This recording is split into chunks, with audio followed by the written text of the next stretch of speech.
Welcome to my starter guide to Dragon Quest III HD. In this video I'll go over the classes you can choose for your journey, as well as some recommended personalities for them. Then later in this video I'll go over some team comps you can use for your first time through this game. While this guide was made for the HD re-release, many things in this video will still apply to older versions of this game. Without further ado, let's get started. First, we'll start with the hero. The hero is the jack of all trades, master of none main character in this game. The hero can do it all, from being a good frontline attacker, to being able to use magic to attack or heal your allies. This versatility comes at the cost of not being the best at anything, but in return, you can force a specialty by picking a personality that suits the role you wish to give the hero. Want a frontline attacker? Give the hero the tough cookie personality. Got plenty of frontliners already? Get the wit personality and focus on spellcasting. A popular pick is to get the vamp personality, as it gives decent growths on all stats, leaning even more into the all-rounder trait that the hero is known for. All this means the hero is an amalgamation of the warrior, priest, and mage classes. The hero can equip similar gear to the warrior, and can learn many of the same spells that the priest and mage learns, just at a slower rate. This versatility is good, as you are forced to have the hero in your party for the entirety of the game. Just keep the hero's gear up to date, and you'll have an effective member of your team. The warrior is your juggernaut, your bruiser, your frontliner. With high strength and stamina, the warrior can take hits and dish it out in kind. And with the changes that come with the HD remake, the warrior also gains a bunch of abilities that allow them to be much more than just an auto-attacking bot.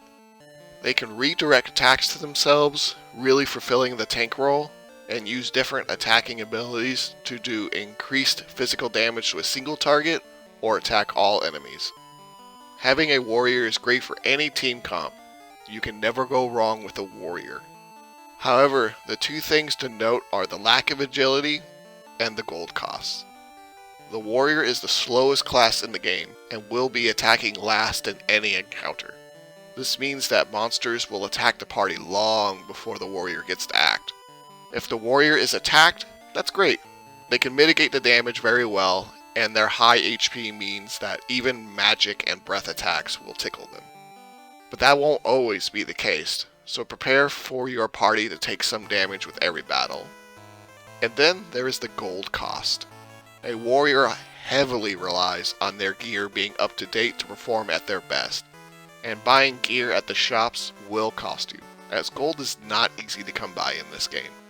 Be prepared to search every nook and cranny in dungeons for new gear to mitigate this. The martial artist is the more damage-focused class between it and the warrior. Boasting high agility instead of resilience, the philosophy with the martial artist is that they can't hurt you if you kill them first. This means that they are not as suited for the front line as the warrior, as although the martial artist does have high HP, they can't equip much in the ways of armor. This can be mitigated by picking the female martial artist. There are a bunch of female exclusive gear that can be worn by any female, allowing the martial artist to beef up their defense in ways the male counterpart cannot. Another interesting ability is their higher crit rate. As they level up, their crit rate will increase in kind, and since crits double your damage and ignore enemy defense, prepare to see some big damage numbers during your adventure. Last thing to note is their offensive gear. As they primarily use their fists and claws, there is no competition for any armor and swords you find for your hero. The mage is your ultimate offensive spellcaster, boasting high wisdom and MP, and learning many powerful single-target and multi-target spells. However, they are the squishiest class in the game, and are often the first to fall in battle, but their strengths more than make up for their weaknesses. They also have a few utility spells at their disposal, such as the Oomph spell that can double the attack of an ally, or the Fade spell, which is needed to help collect monster companions if you don't have a monster Wrangler. The Priest is the utility spellcaster.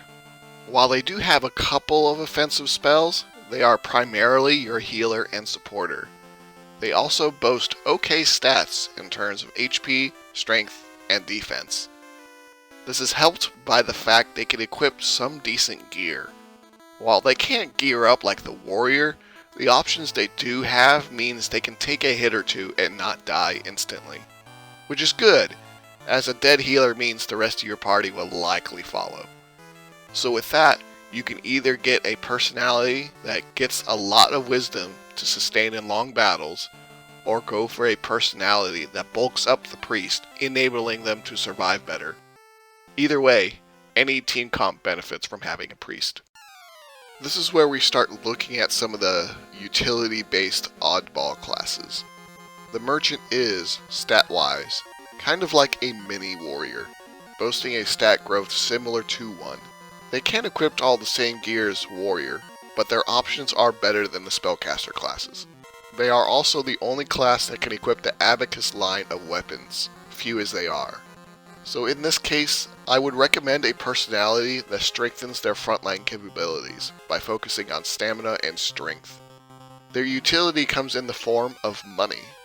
After battle, they have a chance of increasing the amount of gold dropped, which is very useful in a gold-starved game as this. They also have a few in and out of battle abilities, such as attacking abilities, or the ability to summon a shopkeeper, an inn, or a priest at will. This can ease your journey, but prepare to pay the price, as these services are not cheap. The Gadabout is the wild card class. Their stat spread is subpar in everything but luck, boasting the highest luck growth in the game by far. They can equip some gear, making them somewhat functional in the frontline role, but if that was their only issue, it wouldn't be so bad. Their primary issue is that they will ignore your commands about 25% of the time, and do one of many random things. They can just do nothing and faff about, skipping their turn, to paralyzing themselves, to even causing your other party members to skip a turn. This can turn an otherwise easy battle into a hard-fought one. So why take one along? Well, there are a couple of things. First, in the HD remake, they have additional abilities to learn.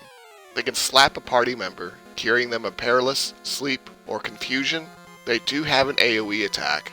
They have Hustle Dance that they can learn, which heals the party, and Kerplunk Dance, which sacrifices the Gadabout to revive all party members and restore them to full health, potentially turning a losing battle into a possible win.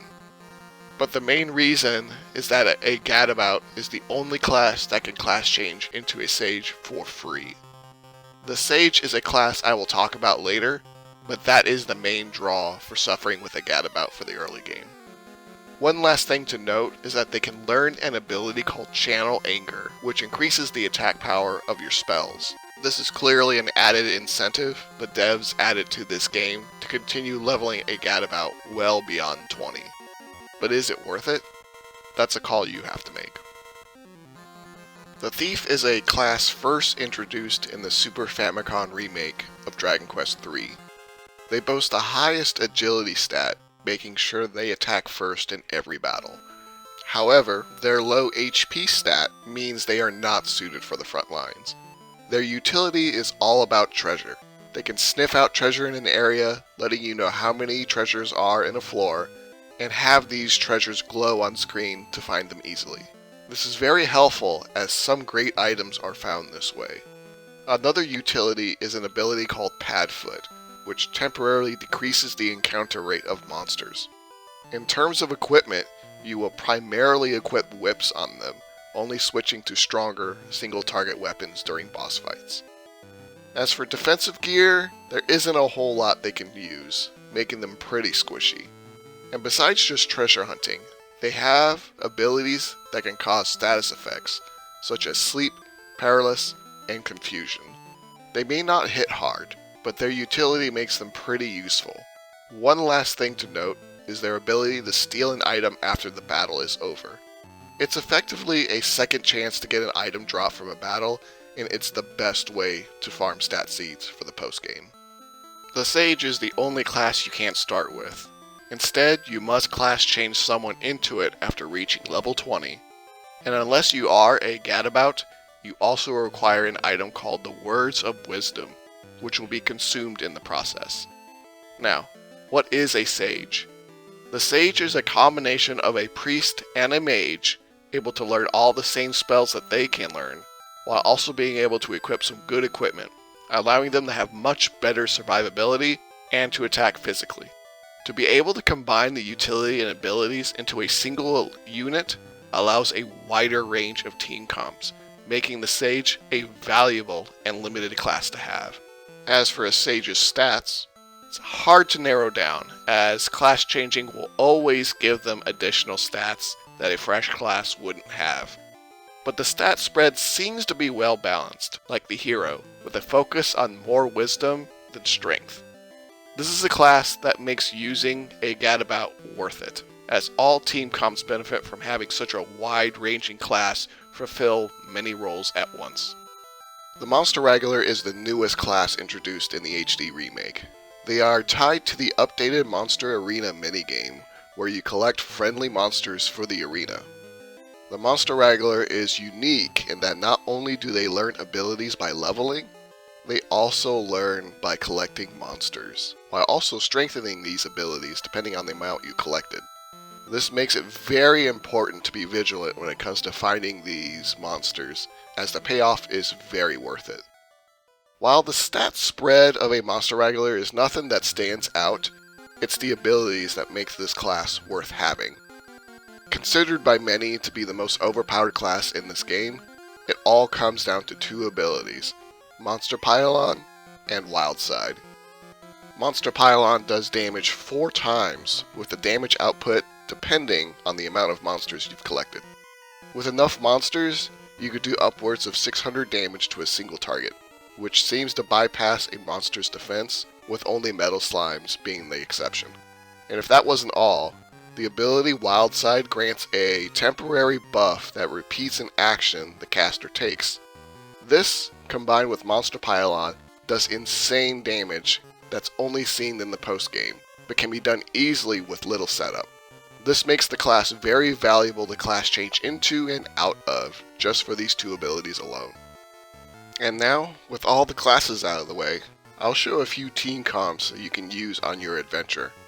This is hardly exhaustive, since there are so many class combinations to choose from, and you can even double or triple up on some classes if you wish. Now first, let's get started with the comp that the game seems to recommend. The party comp of Hero, Warrior, Priest, and Mage is a solid, well-balanced team that can take on any challenge the game has to offer you throughout the story. Capable of handling just about any situation, it's no wonder the dev seems to recommend this setup. The cons are few, but it's mainly going to be about gear. The Hero and Warrior will be competing for any gear you come across, as they share similar gear. Especially since the Warrior so heavily relies on gear to perform, you may end up spending much of your hard-earned gold keeping one of them up to date. Another thing to note, the party's agility will be on the slow side, meaning random battles will slowly whittle down your HP and resources. But it's generally going to be fine, as the Hero and Warrior will be taking most of the hits. With this team comp, the only change is from the Warrior to the Martial Artist. While it's only one class, it does change the philosophy of the team as a whole. Due to the high speed of the Martial Artist, it's very possible to kill an enemy before they get a chance to attack, which also means your party won't take damage from that enemy, possibly reducing the damage the party will take versus the Warrior. Otherwise, the only one with the defense to take hits will be your Hero. This makes your Priest pretty vital to keeping everybody healthy, especially in boss fights. A bonus is that there is no gear competition between the Hero and the Martial Artist, meaning any gear found for one means they will get it. This team has the powerful Monster Wrangler for your adventure. While not a powerhouse at the beginning of the game, this can be supplemented with good gear you can buy using the merchant's ability to generate extra gold. Plus, if you can keep the merchant's gear up to date too, they can do pretty well in battle. The major thing to note is the lack of magic damage. There are several random encounters with monsters that have very high defense values, making magic and non-physical abilities the easy way to take them down. This makes your hero and monster Wrangler vital for those moments, but their MP pools tend to be low, meaning they can't use too many spells and abilities before running dry. This makes the merchant's ability to call in a wandering inn a good way to restore MP without having to return to town. Just be prepared to spend a bit for that privilege. Once you get to the mid and late game, the monster Wrangler should start really being the cornerstone of your battle strategy. This team is all about bringing in the utility of the thief. Their ability to lower the encounter rate will be vital for not wiping, as this team is also carrying a Gadabout. Damage output will be low, and you will likely be equipping the thief and Gadabout with whips to try and end encounters as soon as you can. But eventually, the random nature of a Gadabout can cause you to start to wipe, even with the priest there to keep everyone alive. Using the thief's Padfoot ability can allow you to run away to town before you wipe, making sure you don't lose any of the precious gold you've acquired. The goal is to reach level 20 and class change the Gadabout to a Sage. Once that happens, you can also change one of the other party members to a Sage, making your frustrating team into a versatile comp. Magic is in short supply with this comp, as the warrior, merchant, and martial artist is all about taking hits and dishing it out in kind. This team is beefy, all boasting high levels of stamina, meaning you can outlast encounters without the need to heal in many battles.